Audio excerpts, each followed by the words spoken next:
Well, good for her. Good evening. I'm Chris Wiley with New Ulm Library. Thanks for coming out to tonight's program with Dr. Yogi Redmond. The presenter brought the library gifts. How cool. I have a whole handful here, and he has some for sale and some for free, and he's marked them off on the right-hand side. Big thanks to George Glotzbach, who got me in touch with Yogi months ago, I believe, about doing this presentation, and we've had it on the docket for a number of months, so I'm really happy that the day is here. Funding for tonight's program came through the Traverse des Sioux Library Cooperative, so again, a big thanks to them, and thank you to NewCat for filming. Thanks to the Friends for providing refreshments. I do have an evaluation form for you. It's in the back. I'll hand those out after the program. If you'd please fill those out, that helps us do the final grant report. And with that, it's just a pleasure to welcome Dr. Yogi Redmond. He is Executive Director of the Stoltenberg Institute. He lives in Northfield, but also lives in Germany as well, goes back and forth. And he's here tonight to talk about the 1848ers. Please welcome Dr. Yogi Redmond.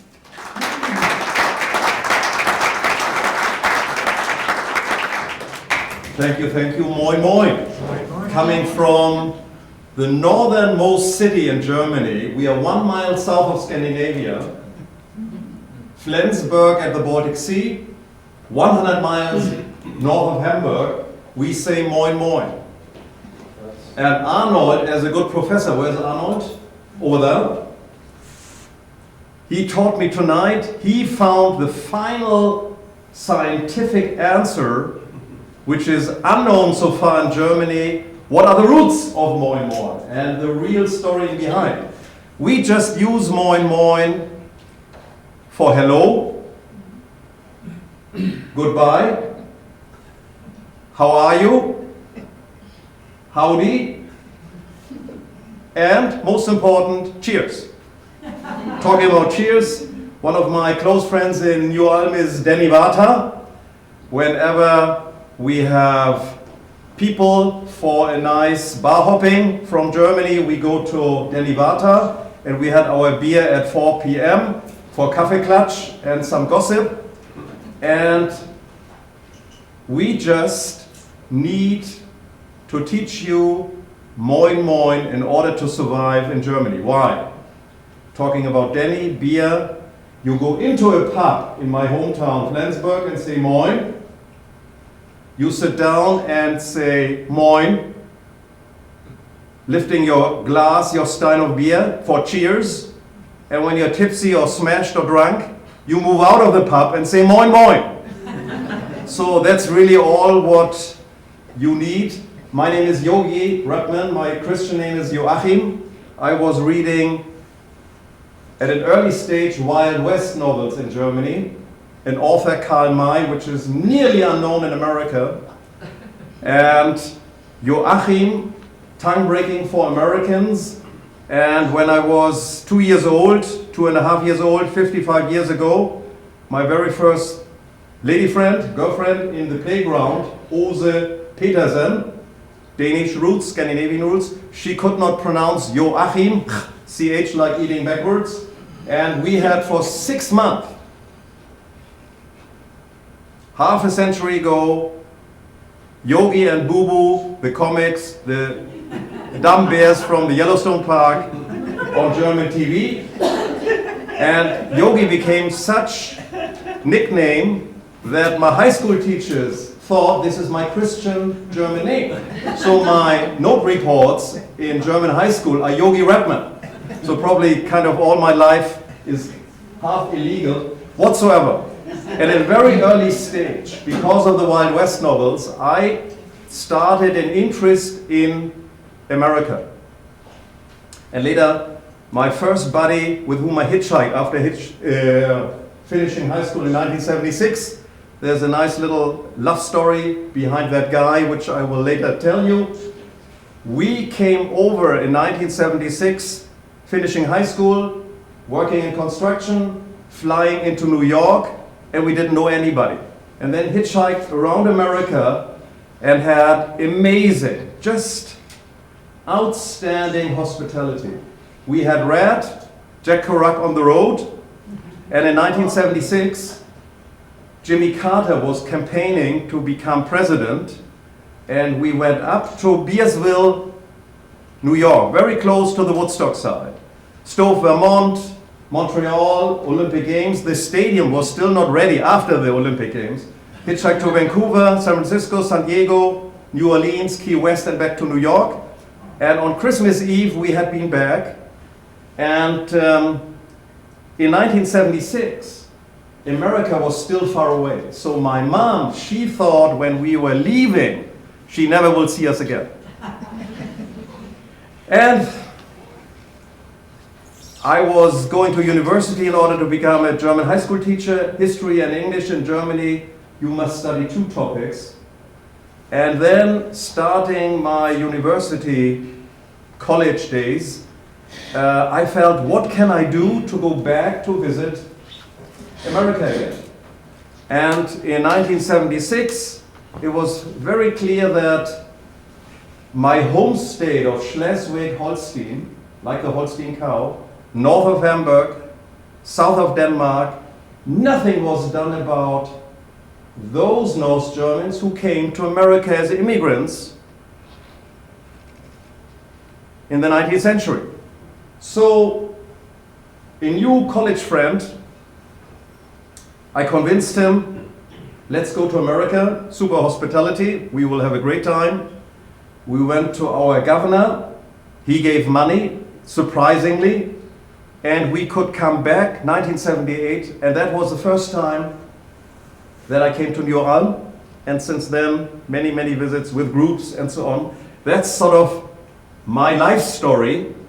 And while we did that research in 1978, which was not really serious research, it was like 4 p.m. today with Danny drinking a lot of beer in Wisconsin, we discovered the 1848ers. Chris, could we switch out that light? Or no, you need that light, I guess. Because it would be nicer for the audience when the screen is... That's for the cameras. So, a special thank to George Glotzbach, he was the event manager. And let's start. When you do research, it is a dream of a historian to find a treasure trove, a treasure chest, instead of gold and jewelry. We found this box, my wife and I, 2001, this traveling trunk in Davenport, Iowa, with documents about the democratic revolution in my home state of Schleswig-Holstein. What a story. This lady, eccentric, wonderful, charming, millionaire, Dorothy Miller, with her great-great-grandfather, Christian Müller, this guy in this brochure, which is Danish, German, and English. She wanted to make sure that nobody in her family gets this traveling trunk from Germany with all these valuable documents about my home state in Germany at the Mississippi in Davenport, 2001. So on a Sunday, we got a phone call. I was still in my bathrobe, and we picked up the phone, and we knew about that traveling trunk. We just drove these 5 hours from Northfield, Minnesota down to Davenport, met her, and that's an original oil painting of Christian Müller during the 1848 revolution against Denmark. Here is Christian Müller. In those days, my home state was part of Denmark.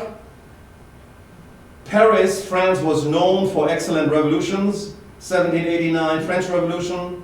1830, another revolution. It all started in Paris. So in February 1848, another, this time, democratic revolution out of Paris, France, which was spreading late February, all through March, all over Europe. On March 24th, it came to Schleswig-Holstein, northern Germany, Kiel, and Christian Müller was a turner, even a Torwart, a coach, a gymnastic instructor. So this Christian Müller married a charming lady, and his father-in-law owned this trunk. And this father-in-law was a charismatic politician from 1848, lawyer, journalist, politician, who was voted into the first democratic German parliament, which happened to be a church in Frankfurt, the Paul's Church. We will hear more, and because of that democratic revolution failed, all these European democratic revolutionaries who were far ahead of their time, for example, this Reimer Claussen, son-in-law of Christian Müller, stressed in his speeches in Frankfurt, in that Paul's Church, the first German parliament, we must write a constitution, and this should be following the American Constitution. We need an American-style republic in Germany, 1848. Far ahead of his time. If these guys in Europe, like Hans Reimer Claussen, would have succeeded, and if Arnold and I know, as historians or so, one should not dream too much, we would not have had 2 world wars. This is Christian Müller, and a friend of mine in Iowa City, who has a great-great-grandfather as an 1848 revolutionary from Schleswig-Holstein. He is writing these days 2 books, and one is about Christian Müller, and we learn a little bit more. This is again Dorothy, this is Scott. My colleague Christiansen, can be a Danish name or a North German name. And again, Dorothy Legli, nearly 90. And this is an oil painting from Christian Müller behind her, in her apartment in Bettendorf, Quad Cities, Iowa. Coming from Flensburg, 1978, our German governor had given money, this Stoltenberg guy, and we came to Morrison County, that's the college buddy D, and in Morrison County we found a Flensburg, same spelling like my hometown in Germany, Schleswig-Holstein. We came to Flensburg, and what did we find out? Nobody knew why these Polish immigrants had founded a town in Morrison County, Minnesota, naming it following a North German name. So we have a Catholic church in Flensburg, Minnesota, with a cornerstone Flensburg, and you can see the Polish wording. The Midwest, 2000 census, more than 50%, Dakota, South Minnesota, Iowa, of these Americans said that to a certain degree they have Germanic blood in their veins. 7 million German-speaking immigrants came from 1830 to 1930, in that time period of 100 years. The North Germans mainly went to Davenport, Scott County, Iowa, a chain migration from northern Germany to that area. Very similar patterns of migration all over the Midwest, all over America. Now, even a newspaper in my hometown, Flensburg, a weekly newspaper, has the name Moin Moin, because many American friends visiting us, they think Git and I overdo it. Our website is moin-moin.us. Everything is kind of moin moin because we don't need more language. But in Flensburg, we North Germans have the reputation of being kind of introverted. Exception proves the rule. So normally, in a pub or so, you sit next to somebody, you say moin, and when you ask him, where are you from also, you are a chatterbox. Well, but I hate to be a chatterbox, the real North German. In my hometown Flensburg, talking about the Second World War, Hitler had committed suicide April 30th, 1945 in Berlin. The Red Army was less than a kilometer to his bunker. And a day before he committed suicide, he did two things. He was writing his will, dictating to a secretary, who died 2003 near our hometown, and he got married. In his will, he had decided that an admiral called Karl, you would say Charlie, Dönitz, becoming the successor of Hitler and Chancellor of Germany. There was not that much left from Germany, and it happened to be that the Navy Academy in my hometown, Flensburg, at the Baltic Sea, 1 mile south of Denmark, was not destroyed. So Dönitz moved into that academy, and his closest co-workers became the cabinet for the last 8 days. This is shaped after Marlborough, the Marienburg, where the Teutonic Knights christianed Eastern, Northeastern Europe, the Baltic Sea area. Interesting, in Germany, we are notoriously known in Flensburg, 90,000 inhabitants, and I shouldn't say 82 million Germans hate us, but when you say in Munich that you're from Flensburg, you have immediately reservations. Why? The federal office collecting points when you are speeding, when you are doing anything kind of illegal in any traffic activities, they collect points, and the new law says 8 points, driver's license away for 1 year. So when you tell Munich Bavarians you're from Flensburg, they immediately say, oh, you collect my points, what can I do to get rid of? Should I beat you up or give you money or whatever? So that is this federal German office collecting points. Then we have the Navy Academy, where the last 8 days, unconditional surrender, everything was organized out of this Navy. And this is the fjord part of the Baltic Sea. The Europeans, the 1848 revolutionaries, moved to America.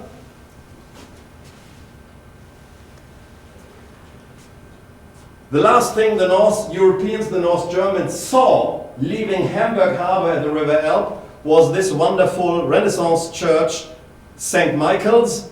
This is all copper with this huge tower steeple near the River Elbe. It was and is still the symbol, the trademark of Hamburg, 2 million inhabitants. My wife is from Hamburg, and when we came 1992 the first time to Northfield, Gitta saw Minneapolis, not the architecture, but downtown and with the lakes and so on, reminded Gitta of Hamburg, bustling, very successful. So the last thing you see leaving Northern Europe, Hamburg, is that church tower, and when sailors or people are coming back, that's the first thing they see again. My college buddy Dee, whom you saw at the Flensburg Catholic Church in Morrison County, and myself, 1978, we flew to New York, and on Long Island we could buy this car for $150. And 8 cylinders, and we thought this was a dream come true. These little German cars with 4 cylinders or whatever, nothing compared to this wonderful car.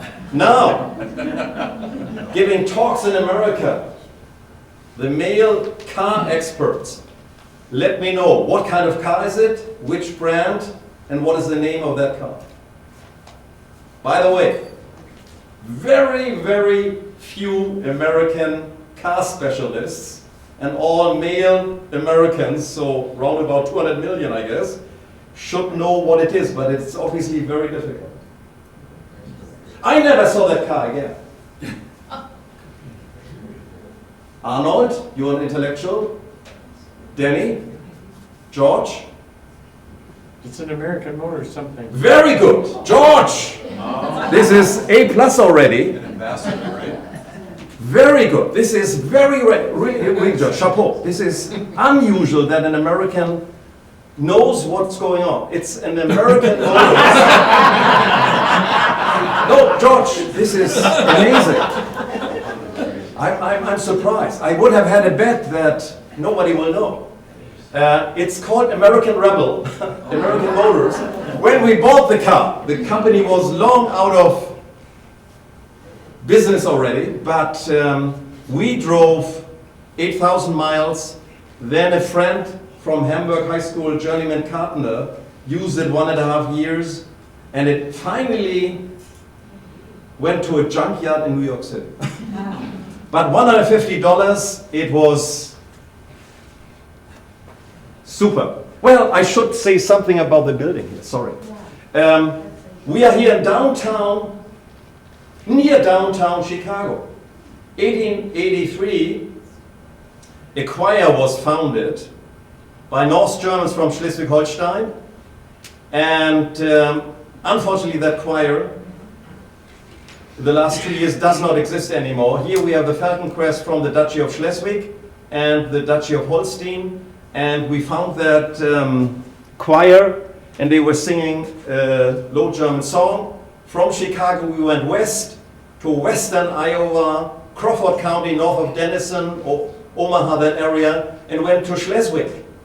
And what a surprise, a German welcome, and until today, all Americans have North German roots, and in those days many elderly farmers spoke wonderful Low German, our countryside dialect. In 1978, Christy Miller was the charming Iowa pork queen, but we didn't meet her. Unfortunately, we didn't meet her. Well, moving 20 miles from Schleswig, Iowa to Ida County, you have Holstein, Iowa. In 1982, the governor gave again money, and we started really serious research for our MA theses.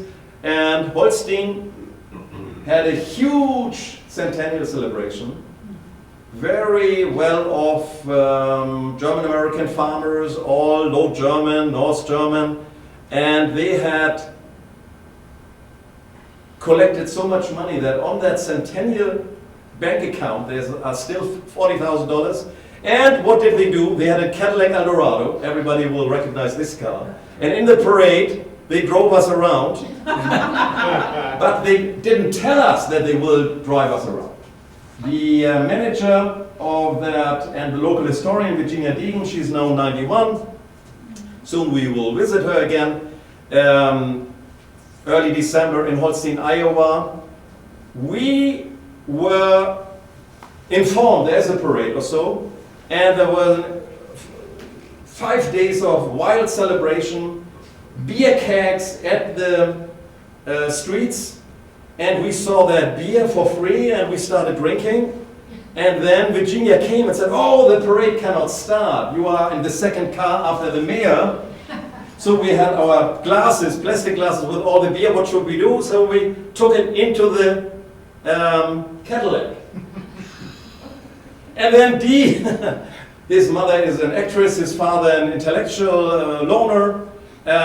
He said, oh, Kennedy was always sitting on top, not in the convertible. So we had our glasses, and in the beginning a little bit shy, but then we toasted to all the folks, and the Americans were so proud. They said, oh, our German visitors, they not only drink beer during the parade, they probably brush their teeth with beer, and maybe they are not that wrong. This is close to Danny's heart, I guess.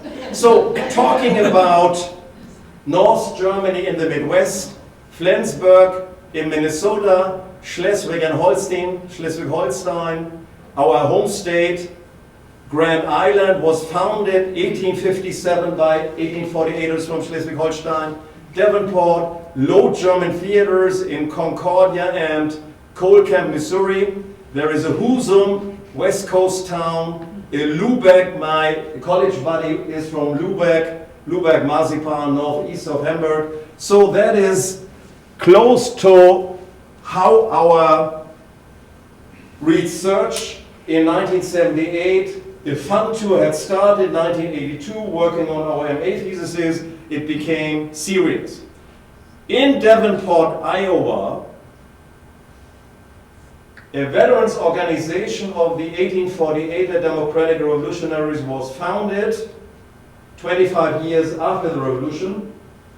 And all over Germany, all over Europe, veterans organizations from 48ers had been founded.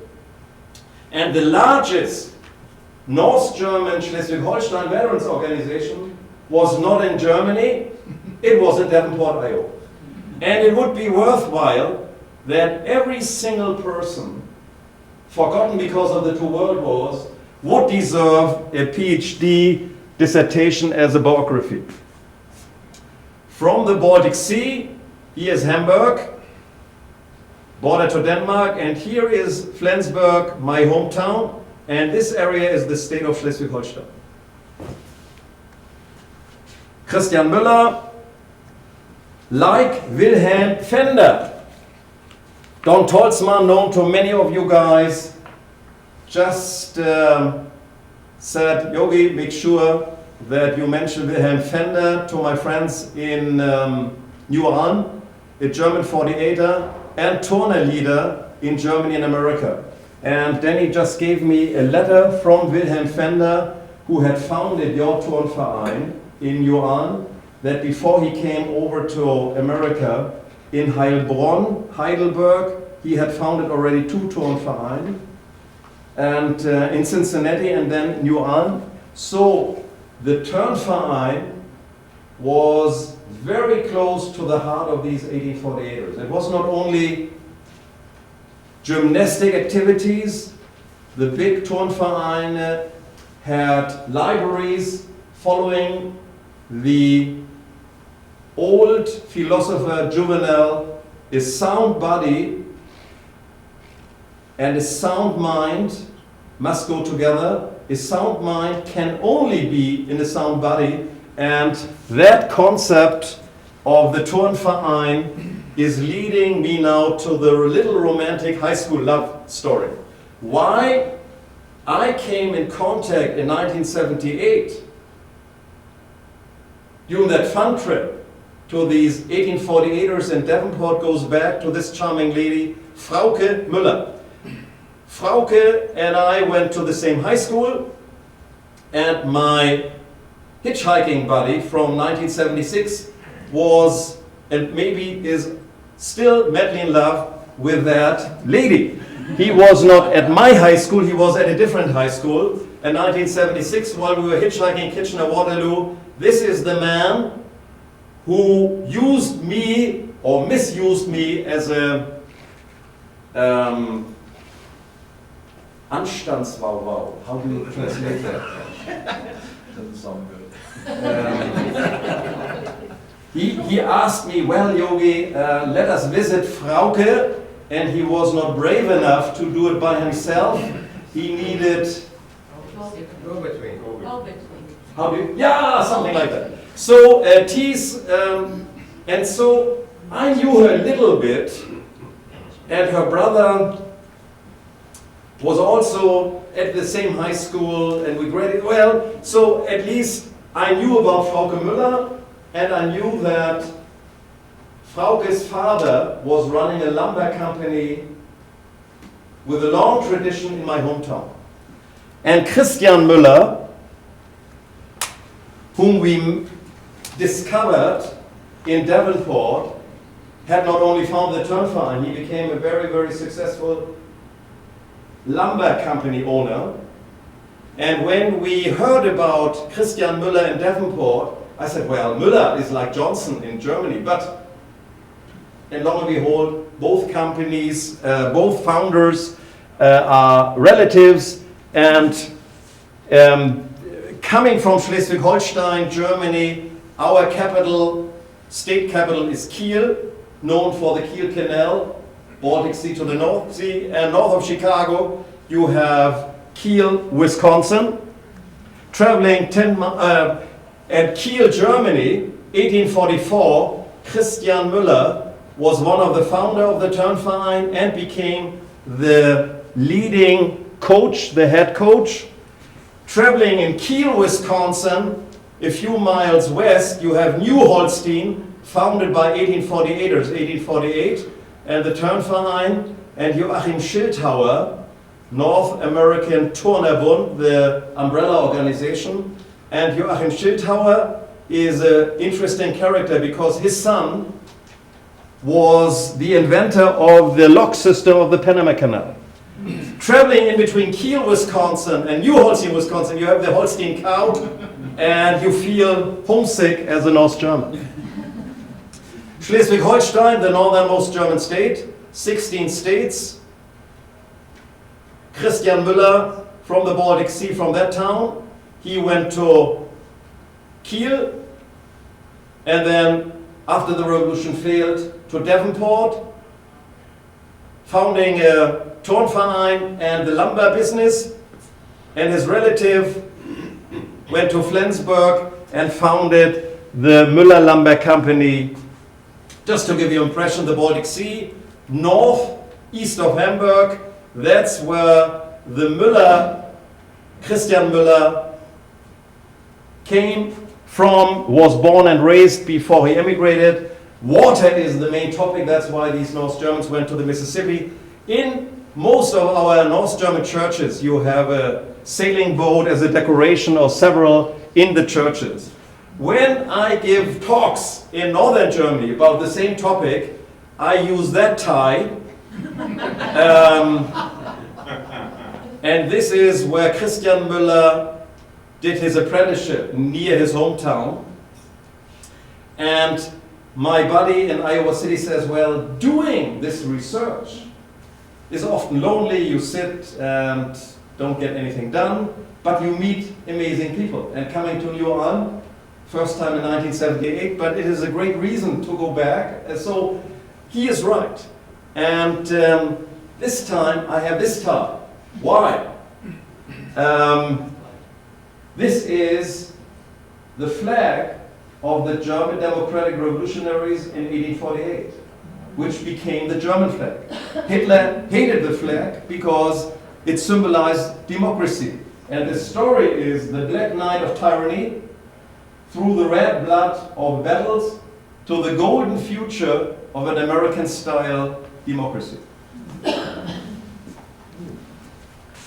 Schleswig-Holstein, Kiel, the city hall, and that's how a revolution looks like. The German flag, the Schleswig-Holstein flag, and we had been part of Denmark, and in the night, March 24th, 1848, these democratic revolutionaries, after midnight in front of the city hall, declaring their independence. That meant a war of liberty against Denmark, and Christian Müller was one of the young soldiers. This was the leading revolutionary. Theodor Olshausen, son of a pastor, he had founded a newspaper. His closest friend was Hans Reimer Claussen, the son-in-law Christian Müller, and all these documents we found we could find at in the trunk, in that treasure chest in Devonport. Theodor Olshausen's brother, Justice, was running the university, and Theodor had to leave. He was kicked out by the King of Denmark after the revolution failed, went to Devonport, and finally in 1860 bought a German newspaper in St. Louis, the Westliche Post, and all his letters, Lieber Justus, to his older brother, survived, and we found them half a year before the wall came down in 1989 in East Germany. The leading 1848er who became most famous is this man, Karl Schurz, a student near Cologne, 1848, born in Liebler, little town near Cologne. He became famous at the end of the revolution because he freed his professor. Arnold, try to imagine. His professor, in this case Arnold, was sitting in Spandau, Berlin, in the prison. The wife of the professor, Ruth, organized money and talked to the most charismatic, interesting student of her husband. And late at night, he bribed some prison officers and so on, He got his professor out of that Spandau Berlin prison, moved to the Baltic Sea on a boat to London, and in London, and we all like love stories, he met a lady from Hamburg, Margarete Meyer. They had not only fallen in love, they got married and emigrated to America. First to Watertown, Wisconsin.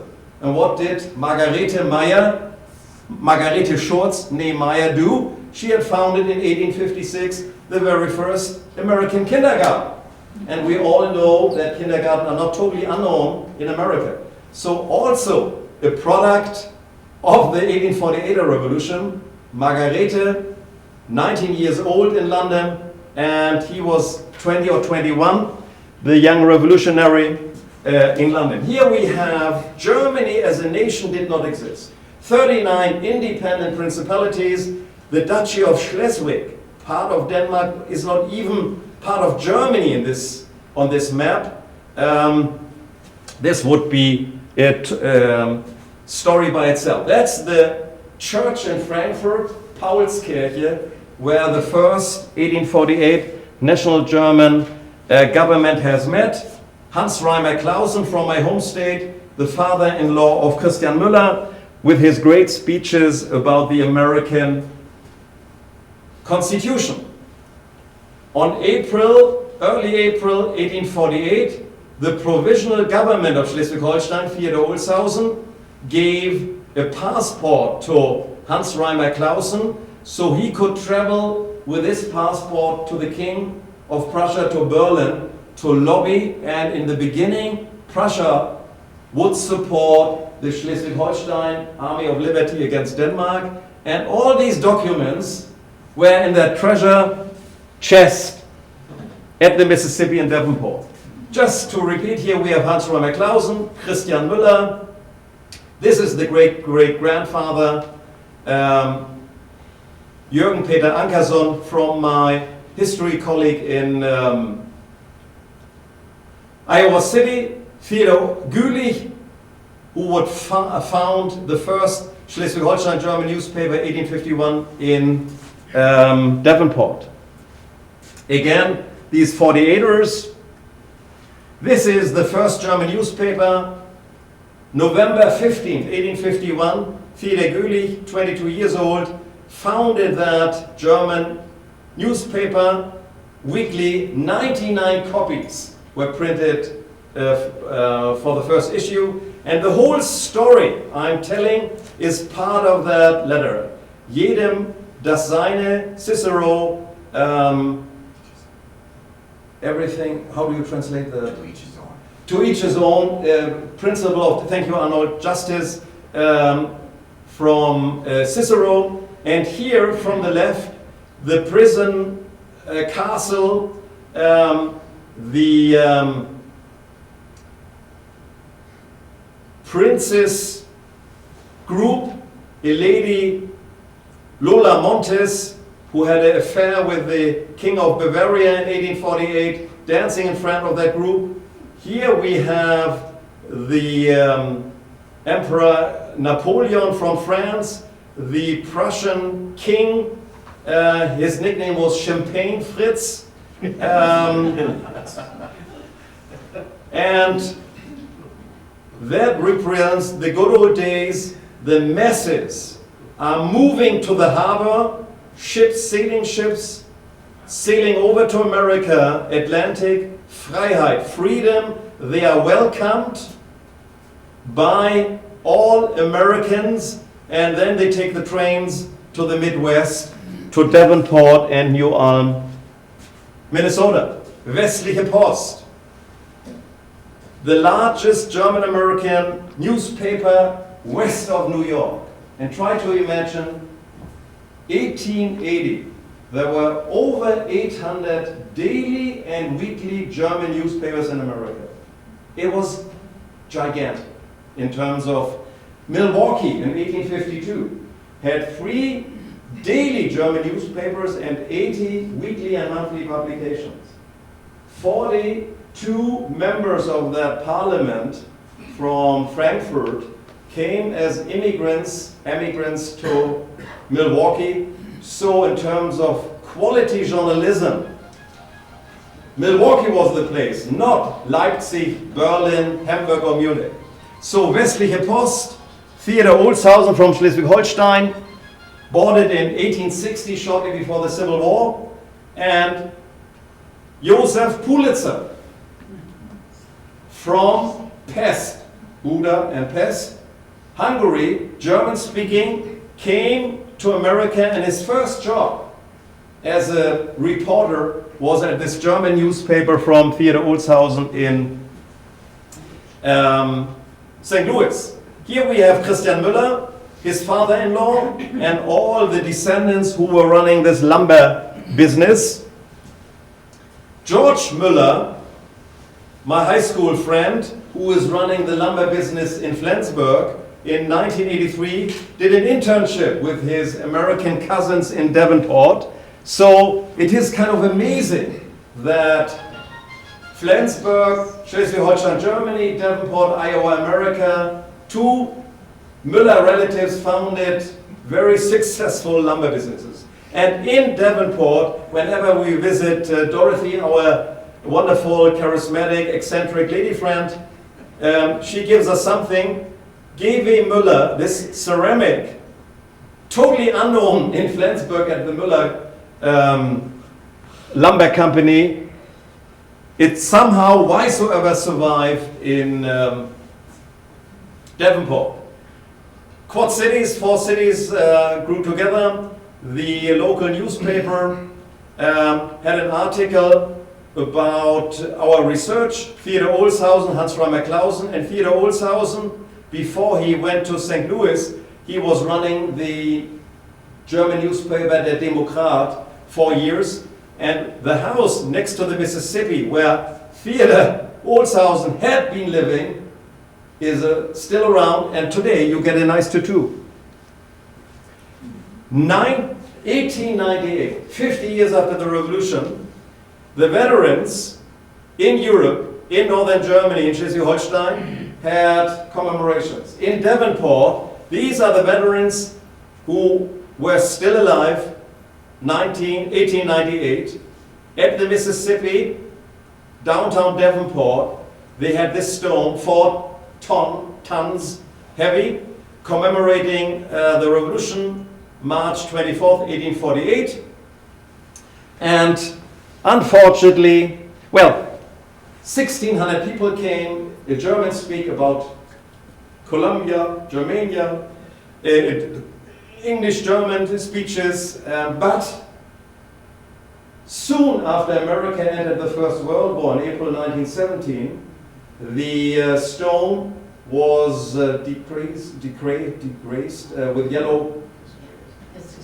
disgraced with yellow paint, and then probably moved into the Mississippi. At least nobody knows what happened to the stone.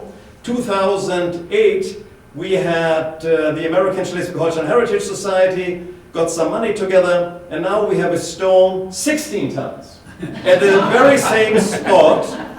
On the other side of the road, we have the German American Heritage Center, and this is my buddy from Iowa City, and they asked me as a keynote speaker, the same engraving, everything identical, just that stone is a dash more heavy, and we hope nobody will steal it. So we had a wonderful celebration, and while we do research, you meet interesting people, like my drinking buddy Denny, or George, or Arnold, and now the ladies, who is that man?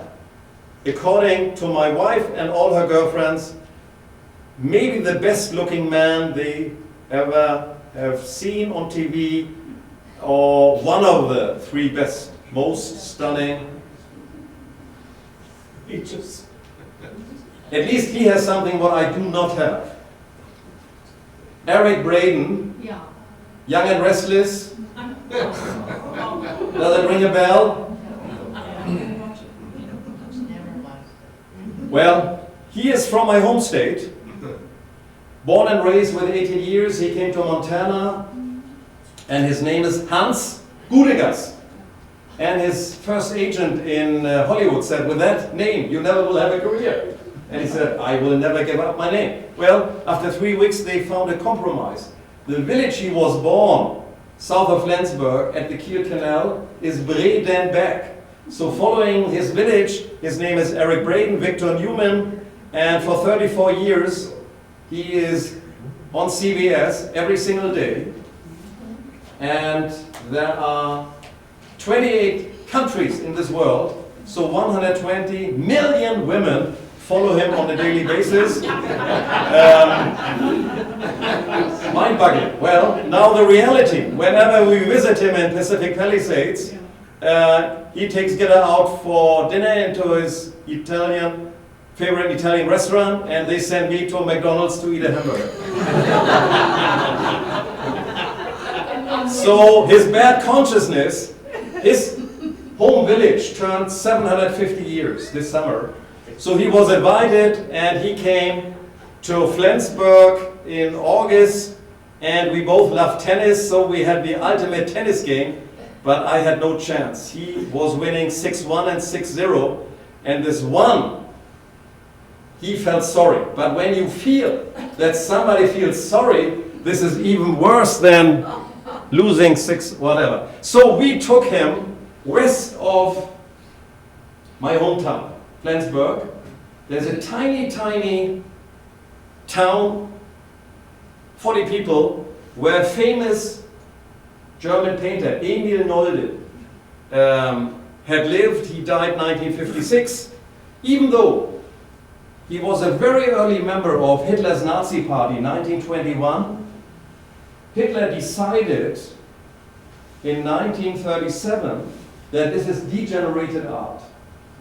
So from one day to the other, 1,000 paintings in museums were destroyed. He was not allowed to paint anymore, but because of his Nazi membership, he was not put into a prison or concentration camp. So he did not paint oil paintings anymore. He painted 2,000 small size, letter size, Japan paper, watercolor paintings. Every day, his elementary school buddy, who was a local police officer, came on his bike to check if he's painting. But watercolors you cannot smell, and the western part of my homestead is so flat that we say, you know, today who will visit you tomorrow, more flat than Nebraska, hard to believe, I guess. And so in that house, which is now a gallery, Emil Nolde was painting these around 2,000 watercolors, and these are called the unpainted paintings. And every painting is 1, 2, 3 million, the oil paintings even more. So Eric Braden Hans Gudegast, is now 72, didn't come to Flensburg for 60 years. These guys living in the center of Schleswig-Holstein, they look south to Hamburg, and in his middle school days, he came one day to Flensburg, but now because of tennis and so on, then he saw all the posters. We love Emil Nolde in our Flensburg German apartment, and he said, well, can you show me the gallery and so on? And it became very famous, this biography, because 1968, a Hamburg-based novelist, Siegfried Lenz, used the biography of the painter to write a very important novel called The German Lesson. And that was the first time that a novelist after the Second World War tried to explain how could a nation like Germany fall so deep during the Third Reich. Using this biography, and the son of the police officer who had to visit his buddy every day on his bike was in a juvenile prison. That's the story of the novel. And he had stolen paintings just to make sure that his father cannot find them. But because of the stealing, he came to a juvenile prison, and in the prison he had to write an essay. He did something wrong. And the topic of the essay is the joy of duty. And out of this essay, this young man is 3 months, day and night, in his cell, writing the joy of duty, describing his father as a police officer and this wonderful painter who is his friend. And that is the way that was very important for the West German society, that Siegfried Lenz wrote this novel, because through 1967-68 the German economic miracle was very successful, but every German tried to avoid thinking what had happened during the Second World War and so on. So that novel was important and started the public discussion, which still goes on. Meeting interesting people. Henry Kissinger, 1999. My friend, a German journalist running a newspaper chain as editor-in-chief, published with his newspaper chain the last book of that Governor Stoltenberg, and in the book the name Kissinger showed up many times, and in order to have a nice book party, he phoned us and said, well, in September 1999, can you make a video interview with Kissinger, because Stoltenberg became the closest friend of Henry Kissinger. Well, we phoned Kissinger Associate office in New York, and the lady with whom we had contact said, well, I will ask my boss and I will phone back. She did. And she said yes, for his very best, closest friend, Dr. Stoltenberg, he will do anything and everything. Please come. Well, it was a nightmare to find an appointment. One of my Carleton College students and from New York, finally, December 15th, Id and I had postponed our trip back to Germany twice already. We could meet him, and Fifth Avenue, we were 1 hour early, charming co-workers who treated us very well with coffee and everything, and we had our video stuff and so on. And then we heard, we couldn't see anything, that somewhere a door opened and somebody was really shouting, and my student said, Yogi, barking orders. It was Henry Kissinger. And then he came in without hello and so on, German or English, and I said, well, Dr. Kissinger, it would be wonderful if you speak German, and your 10 minutes little speech with moin moin. Start the camera. So we did.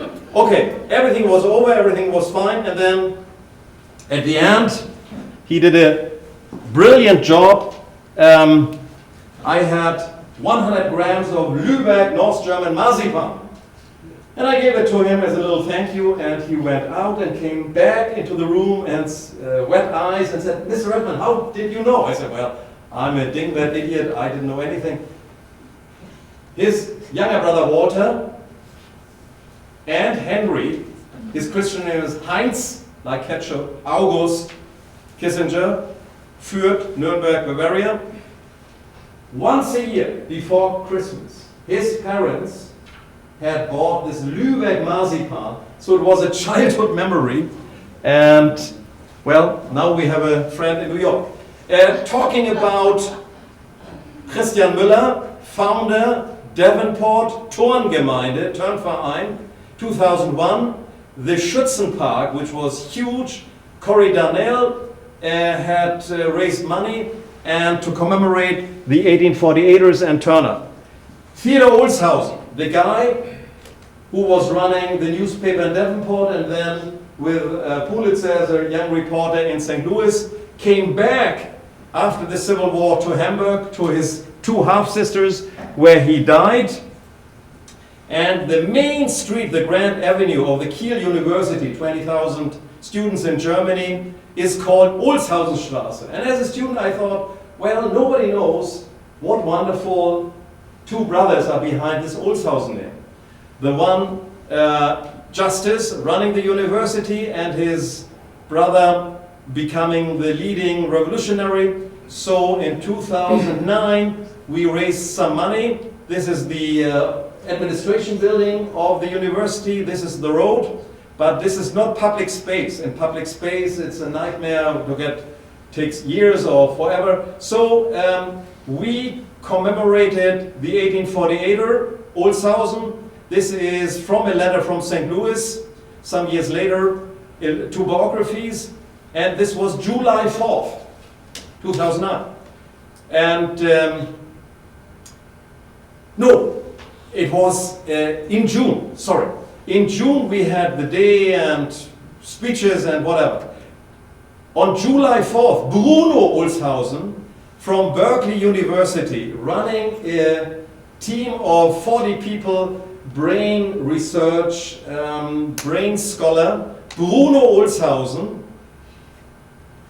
a direct descendant of a half-brother, Arthur Olshausen, who came already with 17 to St. Louis, had heard in Berlin about this Olshausen stuff, and on July 4th, I picked him up at the Kiel train station, and we spent some hours at the monument. This is a nice German-American friendship story. The three of the students are from St. Paul, Minnesota. There's a private rock and pop university called McNally Smith College of Music in St. Paul downtown, opposite of the Fitzgerald Theater, and we organized a student exchange. And at the ceremony in June, when we gave that monument to the public, instead of classical music, we had high quality pop music. What do we support? Chris is from Iowa, Wartburg College, Waverly, Iowa, the German-American Heritage Center in Davenport, and the German-American Heritage Museum in Washington, which was opened in 2010. This is the governor, Gerhard Stoltenberg, PhD historian, became politician, and funny enough, in 1978, we went to his office without appointment. We didn't meet him, but one of his co-workers felt it was kind of cute that two uprooted, long-haired students asking for money, and we got money. And in Kiel, Wisconsin, sitting in a bar in 1978, we wrote a letter to the governor, thanking him for the money. And honest as we are, we told him that we were just drinking beer here. And when we came back in November 78, he invited us for coffee and cake, coffee clutch. So we went to his office and met these charming secretaries who became very close friends, like sisters. They are now retired. And Stoltenberg became Secretary of Finances in 1982-83 and was very, very close to be Chancellor of Germany, because in those years Helmut Kohl was not the shiny, powerful Chancellor. So we kept this friendship, and there's a nice, wonderful story. At this very first meeting, yeah, you will like that. In his office, we had cake and coffee, and on his table, 1978, was a box of cigars. Maybe from Cuba, Havana, what is illegal, but I don't know. And he had been to Wisconsin in 1976 during the bicentennial celebration. The governor of Wisconsin had invited him, and we had one friend in common. Bill Applegate from the State Historical Society, Wisconsin in Madison. We talked and had a good time and so on. And then he grabbed a cigar. And my buddy, college buddy, his mother, actress, and his father, this loner and intellectual, said, Mr. Stoltenberg, they are smiling and pointing at the cigars. To me as well. Might I grab into your box? And if I would have done it tacky, but he has that ability to sell these messages in a funny, nice way. And he got up, closed his jacket, got his co-workers into the room and said, ladies, please listen. These are my new friends. These are historians. And it never happened in my whole life. I didn't offer the cigars to my guests. So from now on, even when I'm not in my office, they always have free access to my cigar box. He should not have said that. So at the very end, lately we founded the Stoltenberg Institute for German-American 48er Studies to thank him because our parents, when we told them in '78 we want to do research, and they knew our party lifestyle in college days, they thought this was just the only guy who really had supported us from day one was this governor, and that's why we have, in commemoration of him, the 48er Studies. Summing up, from all over Europe in 1848, there had been a group of individuals, and unfortunately, so far, we know very little about the women. Some women had been active in the 1848 revolution, and I hope, and that is sort of my life message since 1978, this is my main interest in research, in all our activities in Germany, in northern Germany, here in the Midwest, to bring that story that from Europe, since that revolution failed, these guys had to come to America.